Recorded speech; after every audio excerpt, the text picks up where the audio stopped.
बर्तमान आम केन्दुबिल्ल ग्राम जयदेव पीठ अभिमुखे यात्रा करुचु।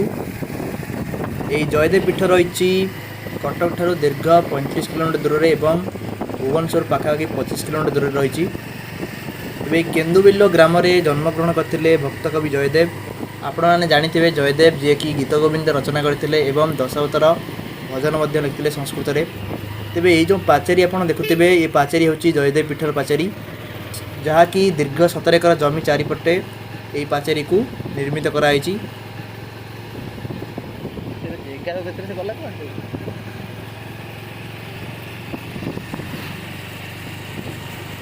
बर्तमान आम जयदेव पीठ सामने पहुँचु। तेज देखा किपर या भितर परिवेश रही सुंदर वातावरण रही पार्क एट निर्मित कराई। गवर्नमेंट तरफ बहुत पदक्षेप नि यार रक्षणाबेक्षण पाई। तो सामने देखिपे लक्ष्मी नारायण मूर्ति रही तार चारिपटे दशावतार मूर्ति रखाई, जहाँकि जयदेवंकर जो दशावतार भजन रही संस्कृत में ताकू यह सूचाऊँच। सुराली बलिष्ठं त्रिलोकी वरिष्ठं गुरूणां गरिष्ठं स्वरूपैकनिष्ठं सदा योद्धधीरं महावीरवीरं।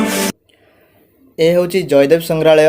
तेबे एठाकार जो रक्षणाबेक्षण अधिकारी अच्छा श्रीजुक्त अक्षय कुमार नायक तांकठु आम अनुमति आनीचु स्थान वीडियोग्राफी और फोटोग्राफी करने से मध्य स्थान विषय कहवाक चाहिए।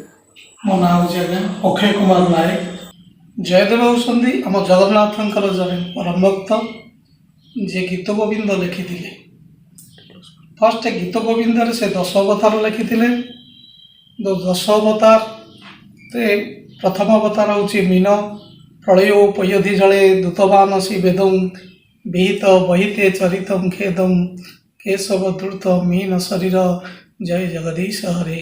ये हूँ जयदेवंकर प्रथम गीत गोविंद 10 अवतार।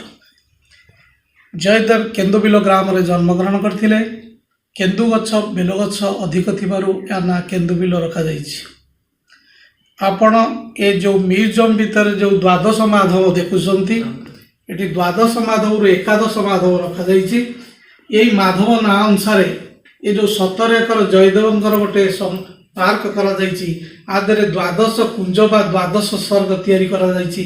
आ पछपटे ये गोटे गोटे मूर्ति से स्थापन होगा कथा।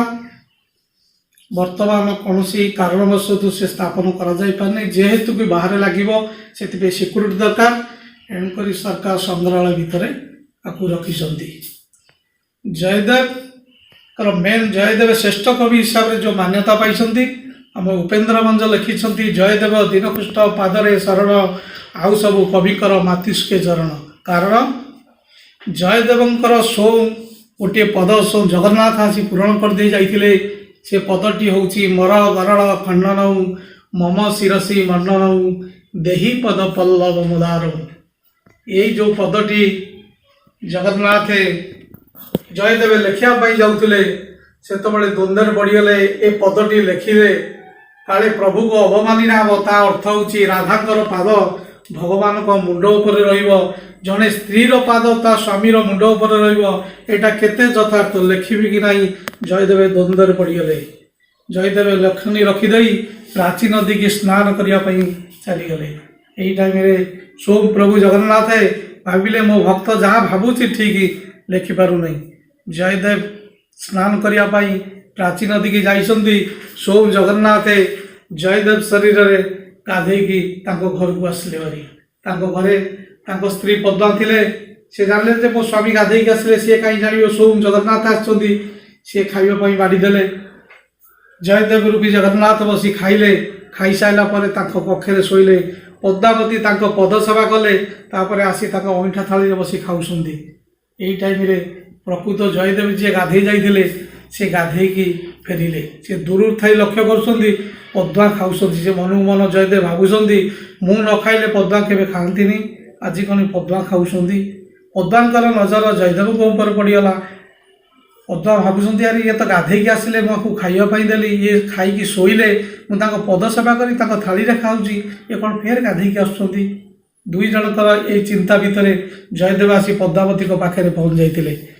कहले पद्मा आज तुमको भोक लगे कि ନା ନାଇଁ ତ ଆପଣ ଗାଧେଇକି ଆସିଲେ ମୁଁ ଆପଣଙ୍କୁ ଖାଇବା ପାଇଁ ଦେଲି, ଆପଣ ଶୋଇଲେ ଆପଣଙ୍କ ପଦ ସେବା କରି ମୁଁ ଆପଣଙ୍କ ଥାଳିରେ ବସି ଖାଉଛି। ନା ମୁଁ ତ ଏବେ ଗାଧେଇକି ଆସୁଛି। ନା ତା ଟିକିଏ ପୂର୍ବରୁ ଯିଏ ଆସିଥିଲେ ସେ କିଏ? ସ୍ୱାମୀ ସ୍ତ୍ରୀ ଉଭୟ ଉଠିଗଲେ ଘର ଭିତରକୁ। ଘର ଭିତରେ ଦେଖିଲା ବେଳକୁ ସେ ଘରେ ଆଉ କେହି ନାହାନ୍ତି।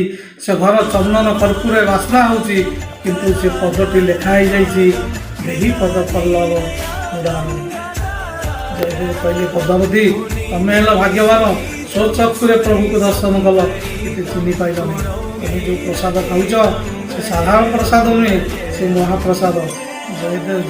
ଜୟଦେବ ବସିକି ପଦ୍ମାବତୀ ସାଥିରେ ସେ ପ୍ରସାଦ ଖାଇଥିଲେ। ସେଇ ଶ୍ରେଷ୍ଠ କବି ଜୟଦେବ।